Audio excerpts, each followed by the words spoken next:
Graça e paz, meus irmãos. As crianças saem com o presbítero Lucas.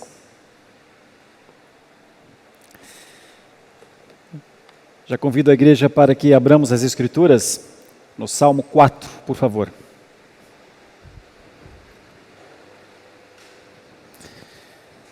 Salmo 4, Salmo de Davi. Queridos irmãos, eu pretendo falar nessa noite sobre confiança em Deus. Eu vou dividir o Salmo 4 em 4 ideias: provação, oração, adoração e satisfação. Provação, oração, adoração e satisfação. Vamos ler o Salmo? Salmo de Davi, ao mestre de canto com instrumentos de cordas. Responde-me quando clamo, ó Deus da minha justiça. Na angústia me tens aliviado. Tem misericórdia de mim e ouve a minha oração. Ó homens, até quando tornareis a minha glória em vexame, e amareis a vaidade e buscareis a mentira?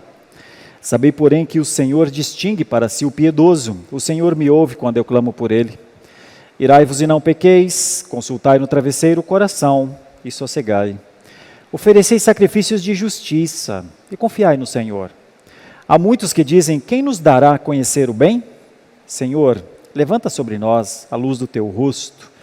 Mais alegria me puseste no coração do que a alegria deles, quando lhes há fartura de cereal e de vinho. Em paz me deito e logo pego no sono, porque, Senhor, só tu me fazes repousar seguro. Oremos ao Senhor mais uma vez. Ó Deus, é a tua palavra, uma linda palavra, Senhor, doce palavra ao nosso paladar, nós que precisamos nos alimentar da palavra que procede da boca do Senhor.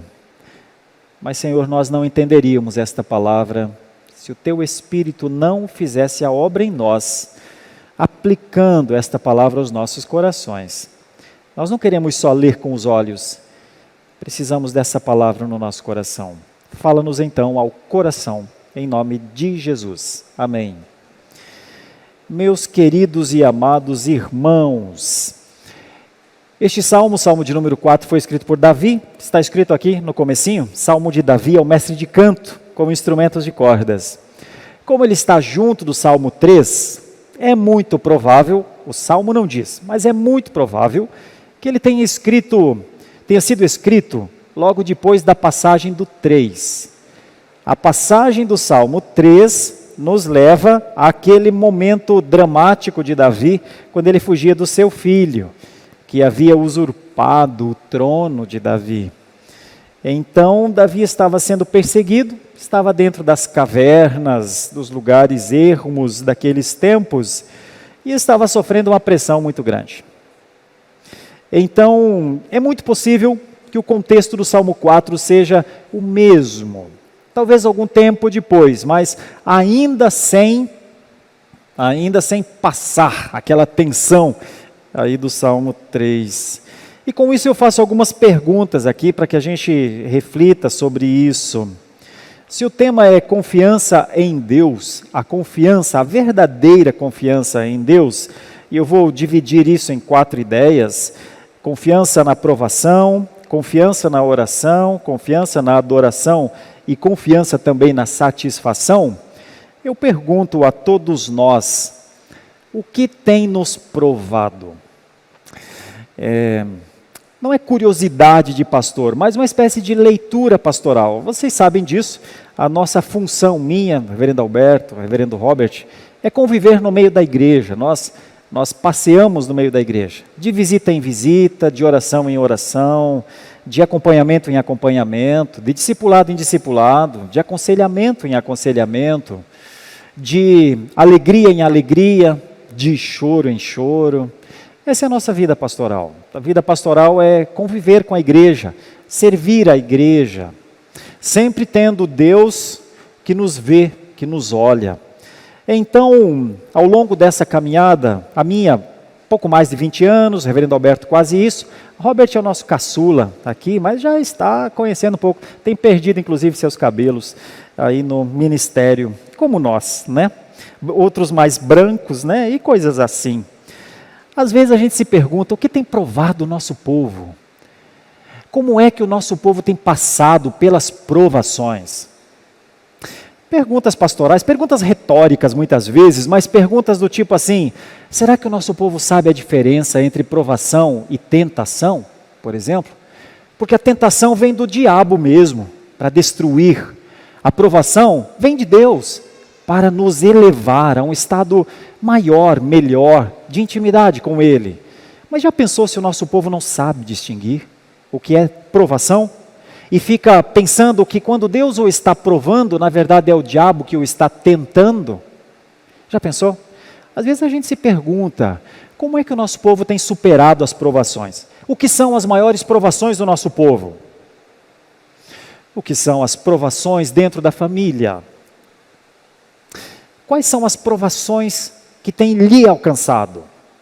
Responda para você, não precisa responder para nós não. É uma pergunta retórica, mas o que tem nos provado? Você sabe que a provação ela tende a exigir de nós uma resposta. Seja ela positiva ou negativa, como a prova do colégio, muito parecido. Os professores dão a prova e esperam, e os aluninhos vão fazer a prova. Depois que entregaram, aquela prova vai mostrar alguma coisa. O que tem nos provado? Depois das provas, o que temos apresentado ao Senhor? Deixa eu fazer uma nova pergunta retórica.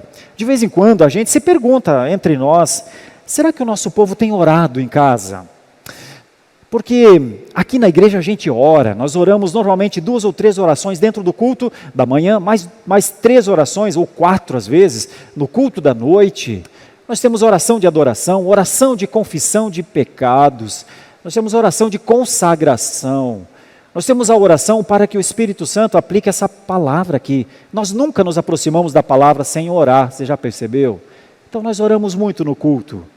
Mas será que essa dinâmica de oração forte num culto protestante é a dinâmica de oração das nossas casas? Será?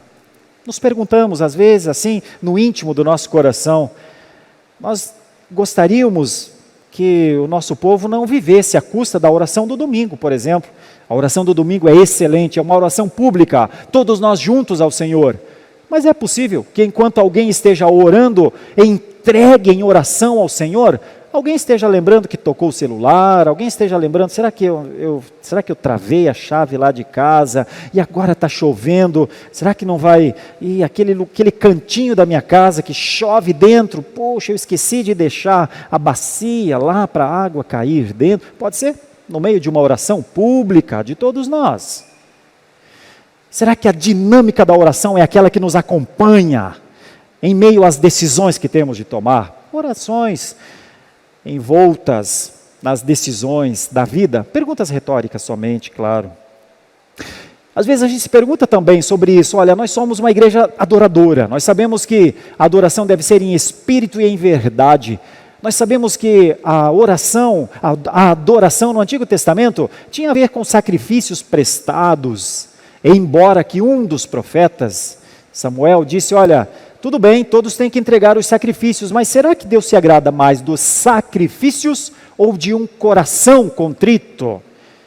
Ele também fazia perguntas retóricas de vez em quando para o povo, nós também fazemos, e nos perguntamos, temos adorado? Será que a gente tem adorado mesmo em nome de Jesus? Quando é que a adoração é uma adoração verdadeira, uma adoração pura, uma adoração assim consciente, uma adoração em que toda a nossa vontade está colocada ali? Talvez quando a gente descubra que a nossa vida não faz sentido se nós não estivermos em adoração. Será que é isso que nos traz ao culto? Será que é esse sentido? Eu não posso viver sem adorar, eu não posso passar mais um dia, mais um domingo, eu sou um adorador e eu vou adorar.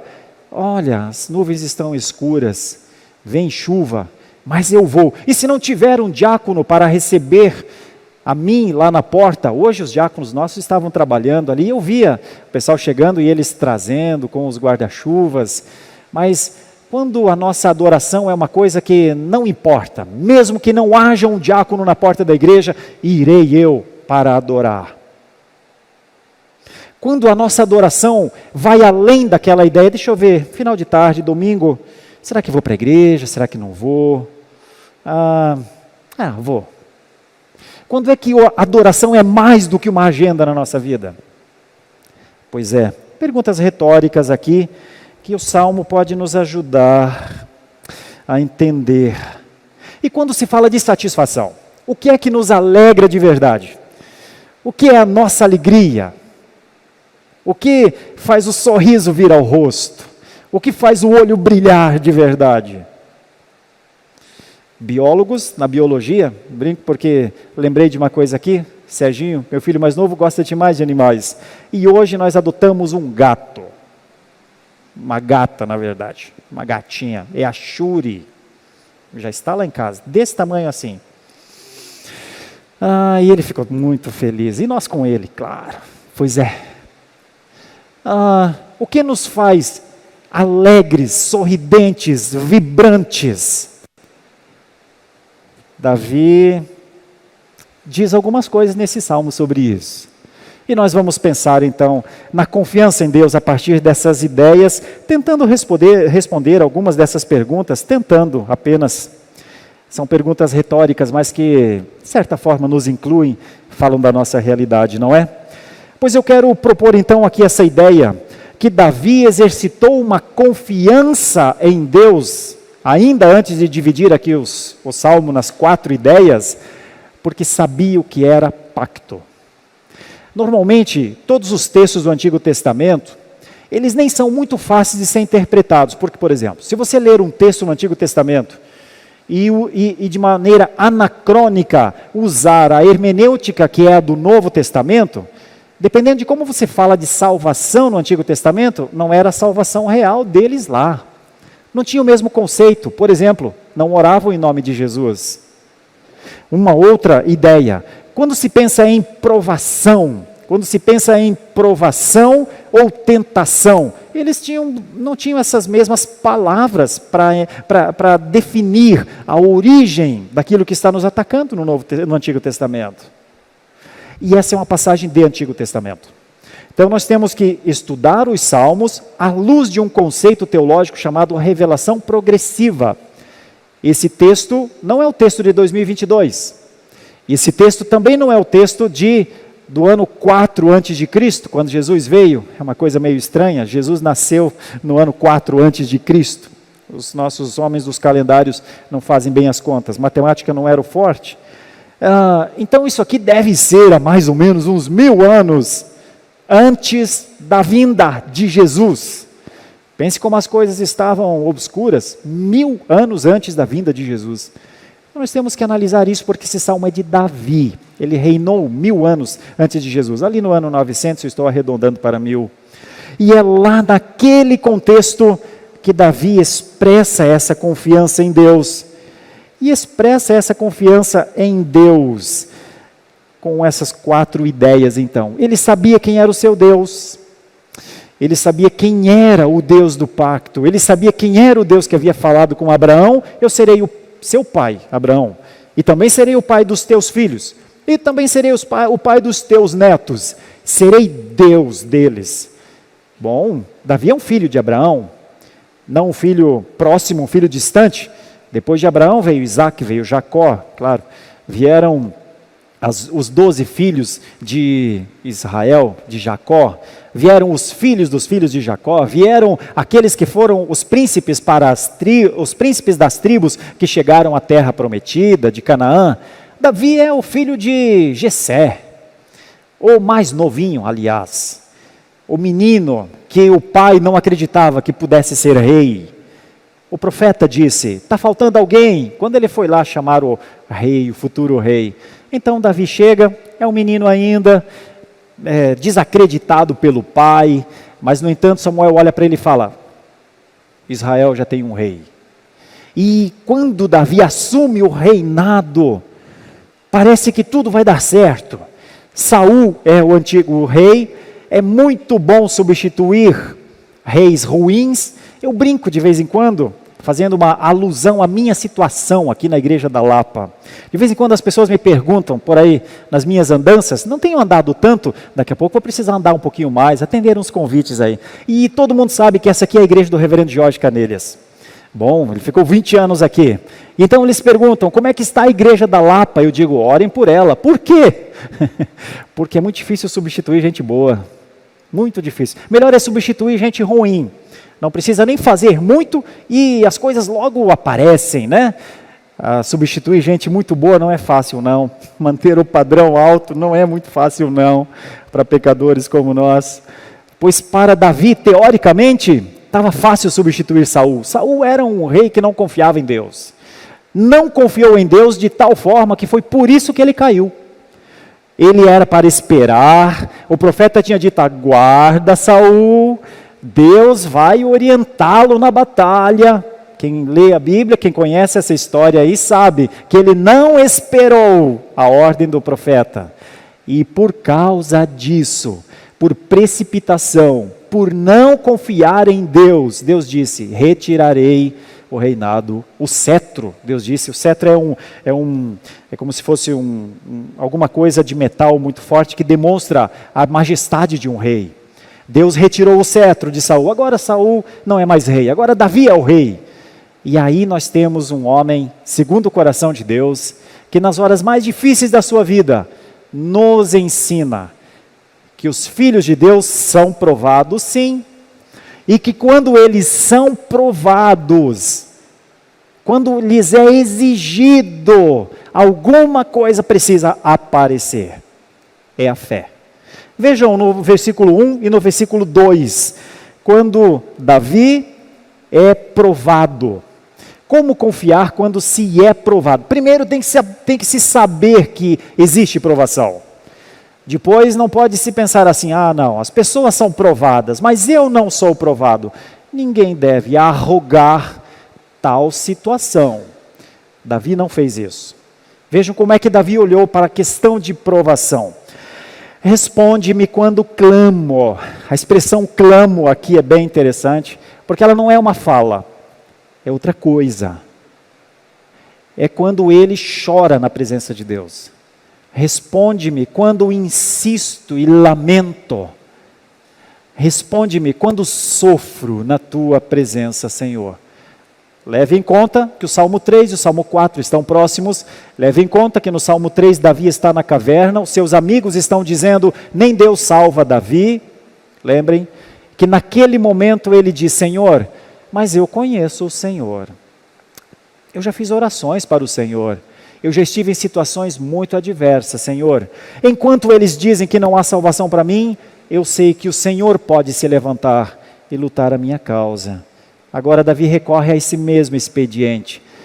Quando eu clamo, quando eu choro na tua presença, quando eu baixo minha cabeça e sofro intensamente por ser um pecador, responde-me quando faço isso, Deus da minha justiça. Na angústia me tens aliviado, tem misericórdia de mim, ouve a minha oração. Tem 3 pedidos aí, só nesse primeiro versículo. Tem misericórdia de mim, ouve a minha oração, alivia-me na angústia. Ó homens, até quando tornareis a minha glória em vexame e amareis a vaidade, buscareis a mentira? Por que Davi está falando isso? Porque boa parte do povo, boa parte do seu reino, dentro deste conceito e do contexto, já estavam seguindo Absalão. O rei deles já não era mais Davi, já era Absalão. Davi faz uma pergunta, homens, Deus porventura não me levantou para ser o vosso rei? Homens, estão amando a vaidade, buscando a mentira?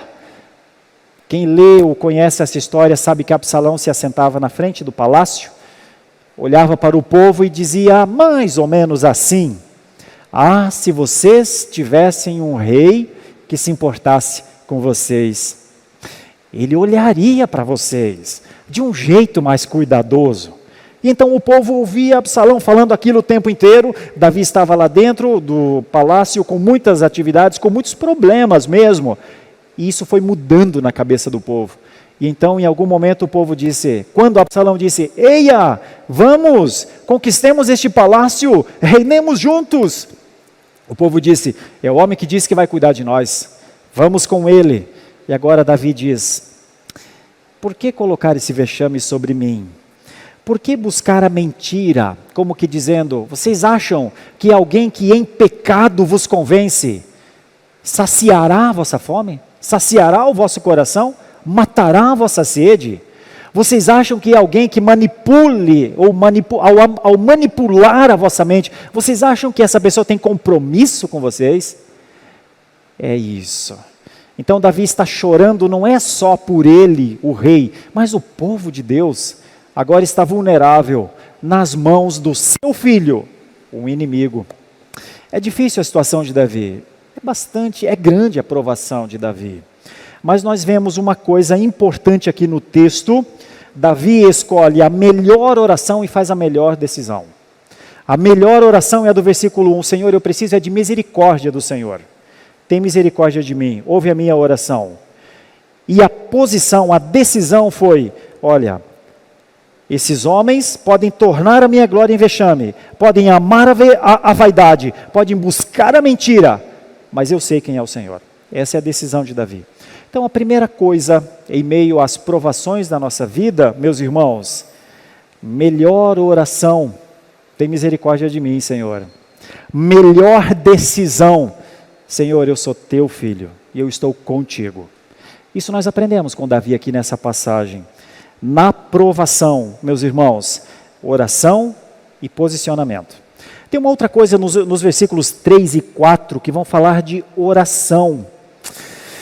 Sabei, porém, que o Senhor distingue para si o piedoso. O Senhor me ouve quando eu clamo por ele. Irai-vos e não pequeis, consultai no travesseiro o coração e sossegai. Você percebe que Davi está falando de oração aqui? Quando Davi fala, quando Davi ora, Davi sabe que não é o único a orar a Deus.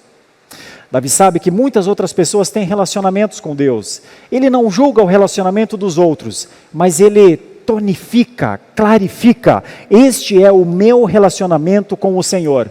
O Senhor busca a piedade em mim. É o entendimento que Davi tem que o Senhor ouve o piedoso. Davi se importa na sua conversa com Deus de ser piedoso. O Senhor distingue para si. Um termo, distingue para nós não explica tudo, mas na língua original, no hebraico, pode muito bem ser o termo separa. O Senhor separa para si o piedoso. E a ideia de separar é pegar pela mão e trazer para perto. Muitas vezes o piedoso nem falar fala, mas o Senhor Deus sabe o seu coração. O Senhor Deus conhece o seu coração. O Senhor separa para si o piedoso, ouve o clamor. E aí, como Davi vive esse conceito de oração muito forte, ele usa uma palavra que também está em Efésios 4:26, reverendo Robert, numa aula de escola bíblica dominical, explicou um pouco sobre essa questão do que é o irar e não pecar, há uns 2 domingos atrás, ou até uns 2 domingos eu acho, né?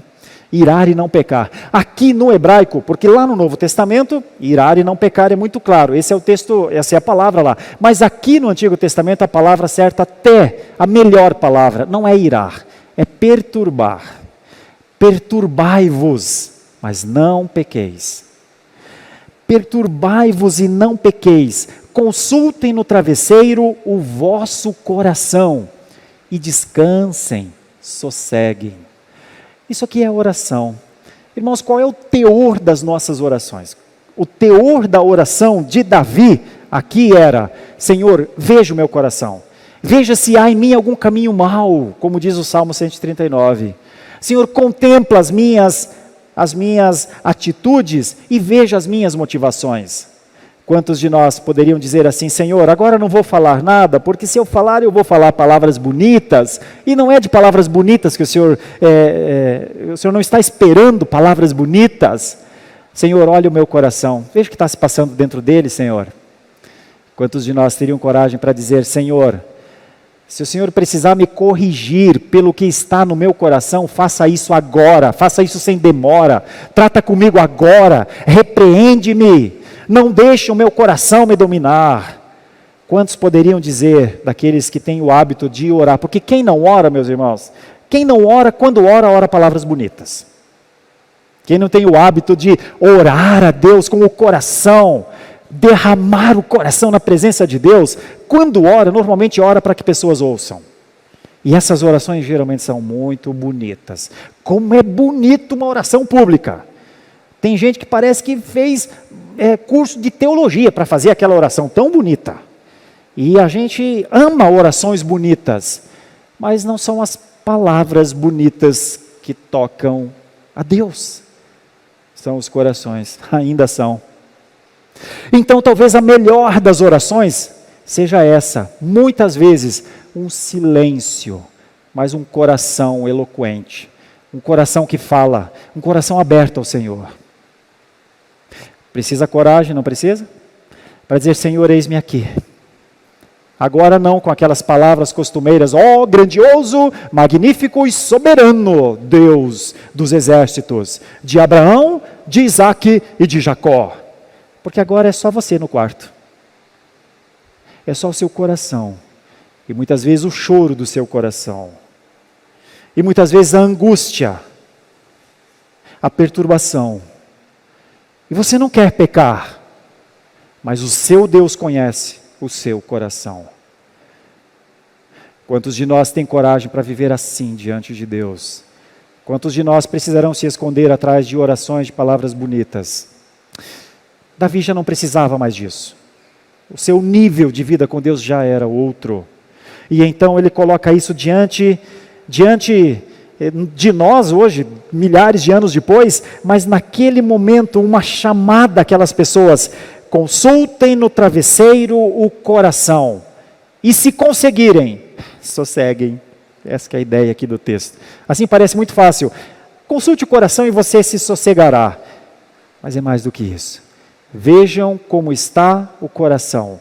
E se possível, então descansem. Davi e a sua vida com Deus, né? No meio das provações, confiança em Deus. No meio das suas orações, a genuína confiança em Deus. Tem uma terceira ideia aqui nessa passagem, nesse salmo, e agora do versículo 5 até o versículo 6.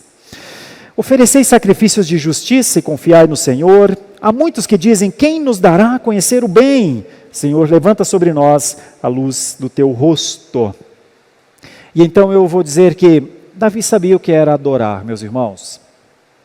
Davi sabia o que era adorar, como eu falei lá no começo, porque Davi sabia que parte da adoração, inclusive das festas, o templo ficava no centro, em Jerusalém, os povos vinham de toda a região, vinham do norte, Tiro e Sidom, vinham de baixo, de Moabe, vinham da esquerda, vinham da direita, e todos vinham para adorar.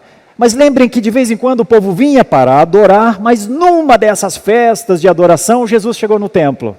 Quando ele chega no templo, havia um lugar chamado Pátio dos Gentios, onde os gentios entravam para também orar e adorar. E não é que os judeus estavam vendendo bois e camelos ali, naquele lugar? Aí Jesus irou-se de tal maneira que pegou um azorrague, uma soiterona, e aí não ficou ninguém. Não ficou ninguém, não ficou nem os bois, nem os camelos, nem as mesas. Então o povo vinha para adorar. Mas nem sempre adorava, né? Existem muitos vícios que corrompem a adoração. Os judeus mostraram esses vícios, em alguma medida, eles não queriam mostrar. Eles oravam nas praças, eles adoravam com os braços erguidos. E então eles usavam palavras e formas de demonstrar ao público que eles eram homens muito santos. Mas um dia Jesus olha para eles e fala assim, vocês sabem o que é um sepulcro? Sepulcro é aquele lugar que deposita mortos. E os ossos dos mortos estão dentro dos sepulcros. Mas vocês sabem que dá para deixar uma sepultura bonita? É só passar um cal. passa um cal bem branquinho e olha para aquilo, até parece uma obra de arte, mas não é não, é lugar de morto. E aí Jesus olha para os judeus e fariseus e fala assim, não é o que se espera de quem vive com Deus, não se espera uma impressão de ser adorador, espera-se a adoração no coração. Nota que de novo vai para o coração. Ofereceis sacrifícios de justiça e não sacrifícios para que as pessoas vejam que vocês estão oferecendo um sacrifício. Ofereçam e confiem no Senhor. Muitos, Davi disse, perguntam, quem nos dará a conhecer o bem? E é como se Davi mesmo respondesse, Senhor, só tem um jeito de eles saberem quem é o Senhor. Abre os seus olhos, levante a sua luz sobre nós, ilumine o entendimento deste povo judeu. Ou nessa época das 12 tribos, leve-os a uma adoração, ajude-os a compreender que eles existem para adorar, leve-os a um estado de entrega, de consagração total. Faz com que cada um deles ame a tua presença, mais ou menos como está escrito no Salmo, pardal encontrou casa. Se o pardal encontrou casa e está feliz na casa dele, eu encontrei os teus altares. O pardal encontra a casa, mas a minha casa são os teus altares. Bonito, né? Era isso que Davi vivia, era isso que Davi fazia. A sua adoração não era proforme, a sua adoração é porque não tinha como viver, porque um filho do pacto, mesmo na provação, confia em Deus, porque um filho do pacto, na sua oração, se alegra na vontade de Deus, porque um filho do pacto, quando adora, sabe que foi feito para aquilo. E tem uma última ideia, dos versículos 7 a 8, e então nós vamos pensar aqui em algumas aplicações. Esse salmo termina muito bem, vai falar sobre satisfação. E ele diz, mais alegria me puseste no coração do que a alegria deles, quando lhes a fartura de cereal e de vinho, em paz me deito e logo pego no sono, porque Senhor, só Tu me fazes repousar seguro. Enquanto nós vínhamos hoje para o culto, o trânsito aqui de São Paulo está meio mudado, né? Algumas ruas estão bloqueadas, quem tem andado aí pelo centro sabe que está difícil andar em São Paulo nesses dias, né? É dia de festa no Brasil, né? Comemorações, pré-festa, alguma coisa assim. E aí eu vinha conversando com o Serginho no caminho, o pessoal está se vestindo muito mal nessa festa. Rapaz, mas mal mesmo. Tem homem que não está sabendo se vestir como homem. E tem mulher que também está errando no figurino de tudo, assim. De horrível para desastroso. Mas eles estão com um sorriso no rosto. Mas eles estão com uma alegria, com as mãos erguidas. Mas eles estão vibrantes. Que felicidade, né?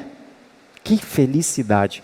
Por que será que a gente passa por lugares assim e vê pessoas muito estranhas, fazendo coisas estranhas, e tudo em nome de uma felicidade? Que felicidade é esta? Davi parece mostrar uma outra coisa. Olha como ele usa o termo comparativo. Mais alegria me puseste no coração do que a alegria deles. E usa um exemplo. Quando lhes há fartura de cereal e de vinho. Bom, cereal a turma não está tomando aí não. Vai comer amanhã de manhã, provavelmente no cafezinho da manhã. Por enquanto é vinho só mesmo. Ou outras coisas piores, né? Mas que alegria sem sentido essa, meus irmãos. Davi disse que havia uma alegria melhor mesmo. Melhor, mais duradoura, uma alegria que não é feita de um momento de pico, uma alegria que não é feita do desregrar, uma alegria que não é feita do negar a essência do ser, do que e para que fomos criados, uma alegria que não precisa de uma data, uma alegria que não é feita de uma roupa que se coloca e se acha que está lindo com aquela roupa, uma alegria que é feita não de um som alto que se ouve, não de um coro que se canta, Uma alegria que existe, porque o Senhor deu, porque o Senhor colocou. Eu não tenho medo de errar. A maior parte das pessoas que querem ser felizes longe de Deus, buscam um tipo de alegria. Mas a alegria do cristão não é uma alegria buscada, é uma alegria colocada. A não ser que eu esteja errando no entendimento aqui do texto. Veja o versículo 7. Mais alegria me puseste no coração. Mais alegria me puseste. Ou seja, é uma alegria colocada. Uma alegria que Davi tinha, era uma alegria bem maior do que a alegria daqueles que precisavam de situações, de circunstâncias. Em paz eu me deito, logo pego no sono, porque Senhor, só Tu me fazes repousar seguro. É importante levar em conta o contexto de novo. Como é dormir em paz quando o seu filho está com os exércitos lá fora da caverna? Como é dormir em paz quando a sua cabeça está a prêmio? Quando é dormir em paz quando as maquinações já estão em curso? Meus irmãos, eu conheço muitos irmãos cristãos que sofreram verdadeiras injustiças. Irmãos, isso é muito presente. Talvez entre nós haja quem esteja sofrendo verdadeira injustiça. Talvez não seja você, mas talvez seja alguém entre nós, um irmão, uma irmã. Como é ser feliz, como é ser satisfeito, mesmo sabendo que pessoas estão planejando ou já planejaram e estão executando alguma coisa que vai ferir você, sua casa. Lá fora, não tem espaço para uma alegria nessa hora. Mas entre nós tem. Olha que coisa. Que milagre é esse de ser satisfeito quando nos faltam coisas? O que é que o Senhor Deus fez em nós que nos dá um estado de satisfação quando nós olhamos para as pessoas e elas estão vencedoras, vitoriosas, impressionante os seus contos. Quando as vemos em Facebook os mais novos nem sabem mais o que é, mas assim, Instagram, TikTok, e o pessoal todo mostrando as suas grandes façanhas. O hino do Rio Grande do Sul, inclusive, diz, mostrem ao mundo as nossas façanhas. Olha como as pessoas estão mostrando suas façanhas. E a gente não está com tantas façanhas assim. Aliás, até a gente está orando para que o Senhor Deus, de alguma maneira, nos socorra em meio às lutas, às crises que temos passado. Mas uma coisa em nós, talvez, os que têm grandes façanhas, uma coisa em nós eles não têm. A alegria da salvação, a bem-aventurança, que é aquele estado de Senhor, o Senhor é o meu Deus, eu tenho o Senhor é o suficiente para mim. Lembrem que foi Davi que escreveu, o Senhor é o meu pastor, de nada mais preciso, o Senhor é o meu pastor, eu realmente não sinto falta de mais nada. Por isso, Davi nos ensina bastante sobre confiança. Nos ensina que é possível ter confiança na aprovação. Nos ensina que as nossas orações precisam ter, na base da oração, a confiança em Deus. Davi nos ensina que quando adoramos ao Senhor, a nossa adoração tem que ter por base a confiança. E Davi nos ensina que a verdadeira alegria, a verdadeira satisfação, ela é uma origem da confiança. Agora eu trago aqui para os nossos dias, o que é escolher o melhor, meus irmãos? Davi escolheu a melhor oração, Davi escolheu a melhor decisão, Davi escolheu a melhor interpretação, fez a melhor consulta, Davi compreendeu o que era a melhor oferta, Davi compreendeu qual era a melhor luz, Davi compreendeu o que era a melhor alegria e Davi compreendeu o que era a melhor paz que existe. Como nós podemos aplicar isso à nossa vida? Como a gente vai sair dessas portas e iniciar essa semana que começa amanhã? O que uma passagem como essa de Davi pode nos ajudar quando nós formos provados amanhã? Quando nós, dentro de um ciclo de provação, precisarmos confiar contra a esperança muitas vezes? Como é se posicionar no meio da provação? Como nós vamos falar aos nossos filhos em casa, quando eles estiverem tristes por conta de alguma coisa que lhes aconteceu? Descansa, meu filho. A prova não existe para você fugir dela. enfrente as provas. Eu conto isso de vez em quando, o meu avô dizia isso, meu pai também dizia, e de vez em quando eu falo isso para os meus filhos, devia falar mais inclusive. Enfrentem a vida de pé, de frente e sem medo. Como nós passamos para os nossos filhos, para as nossas famílias, que elas podem verdadeiramente confiar em Deus. Que elas não estão isentas da provação, porque os filhos são provados também. Como é que nós nos aproximamos das dores e angústias dos nossos familiares, se não soubermos que, ainda que sejamos provados, uma coisa é a nossa garantia: somos filhos, o Senhor estará conosco. Como é que nós vamos testemunhar dentro da nossa casa a alegria, se ela não aparecer nas nossas falas, nos nossos lábios? Já pensou, se dentro da nossa casa, os nossos familiares sempre nos virem nervosos, abatidos, irritados, ansiosos, e eles olharem para nós e nos perguntarem: mas não era para ser feliz? A vida cristã não é uma vida feliz? A vida cristã não é uma vida de bem-aventurança? O que nós diríamos a um filho, se em algum momento ele falar: pai, mãe, parece que o senhor não tem fé, que a senhora não tem fé? Nós brigaríamos com ele? Nós o acusaríamos que ele não tem o direito de pensar isso de nós? Meus irmãos, os nossos filhos não aprendem com as nossas palavras, mais do que aprendem com os nossos atos. E aqui nós temos um Davi, um homem de atos. O povo de Deus é sim bem-aventurado. Ele não se tornará bem-aventurado um dia, ele é, mais ou menos como o reverendo Alberto pregou hoje pela manhã: vós sois o sal da terra, vós sois a luz do mundo.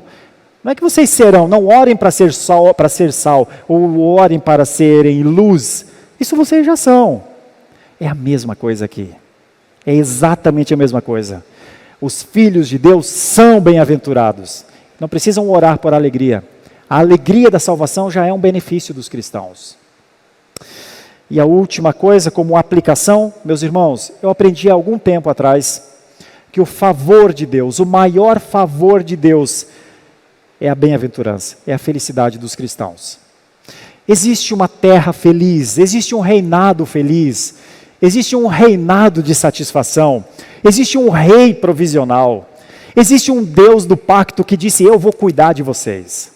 Sabe, ninguém pode remover o rei do seu trono, ninguém pode tirar o cetro da sua mão, ninguém pode impedir o curso espiritual que ele destinou a cada um de nós.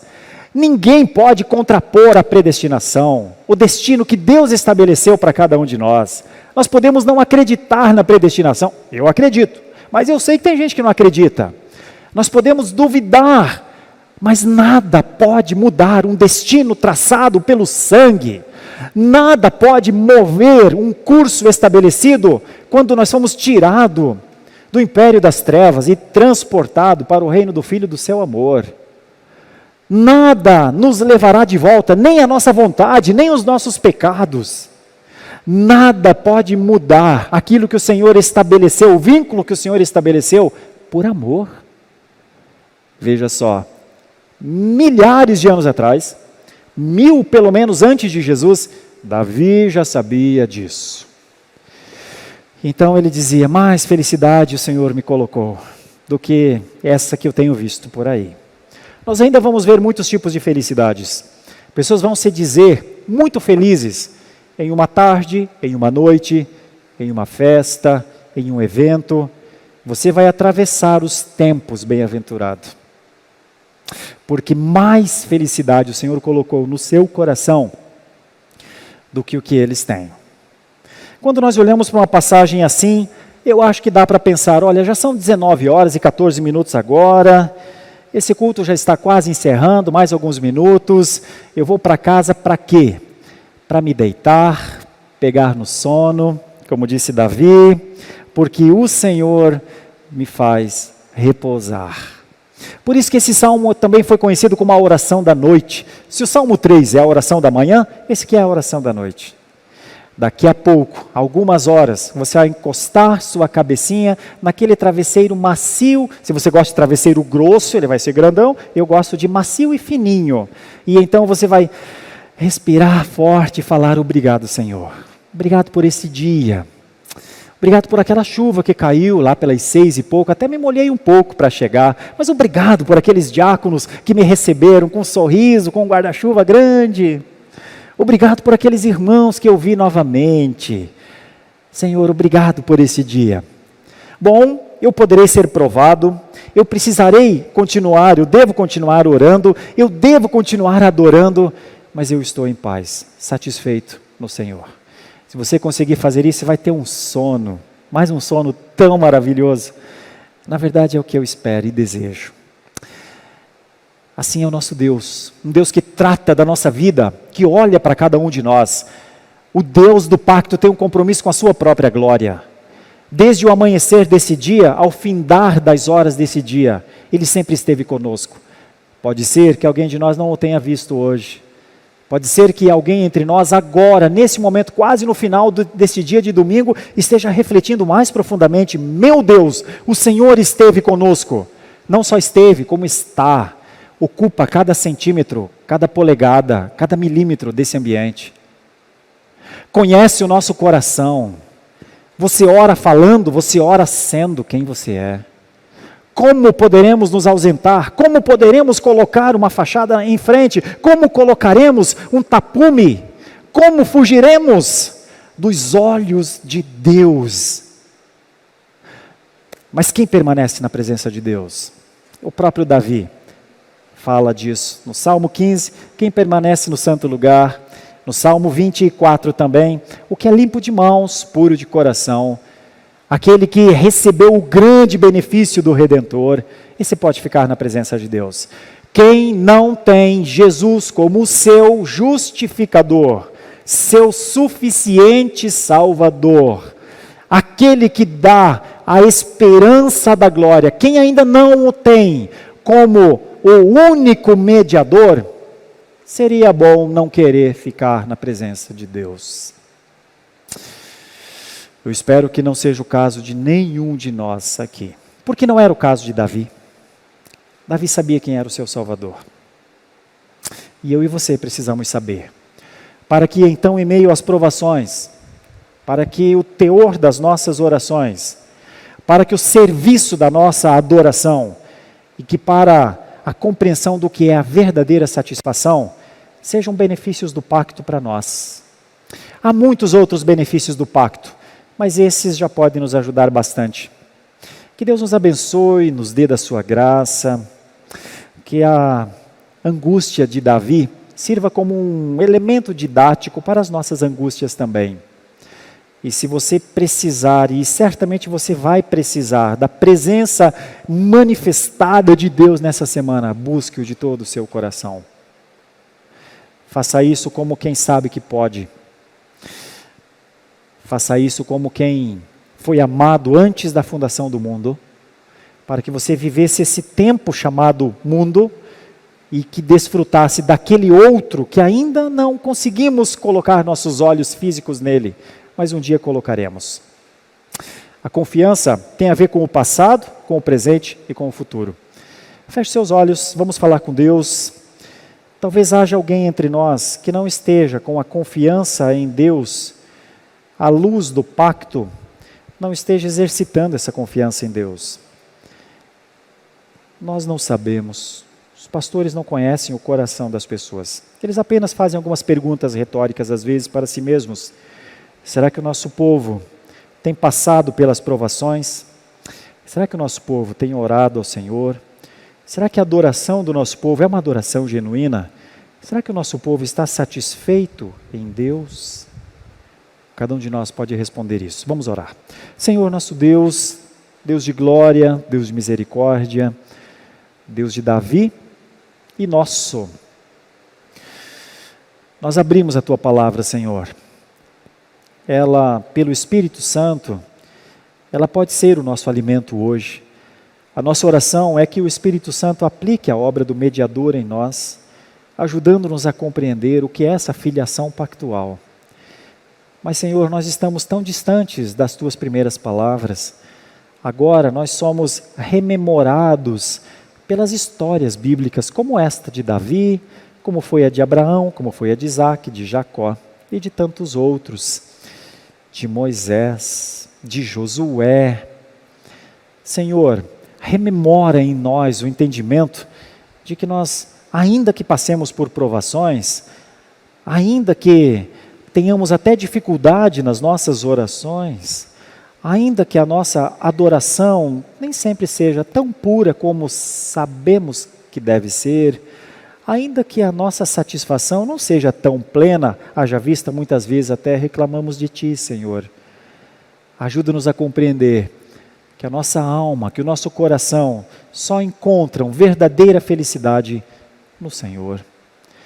Que as alegrias que vemos muita gente aparentemente tão alegre e tão feliz, nós sabemos como isso vai terminar. Muito obrigado por ter colocado a bem-aventurança em nós, Senhor.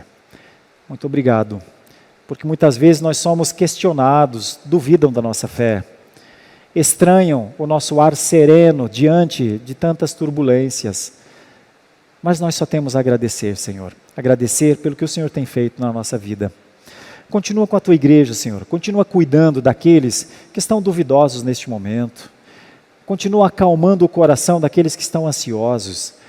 Continua dando um verdadeiro teor de filiação nas orações.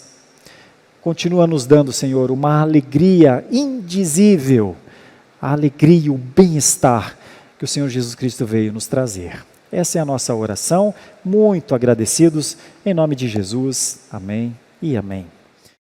Muito obrigado por nos acompanhar até o final deste vídeo. Para receber mais reflexões e ficar por dentro dos próximos conteúdos, te convidamos a seguir as nossas redes sociais que estão na descrição. Alguns vídeos aparecerão na tela caso queira continuar nos assistindo. Abraço e até a próxima.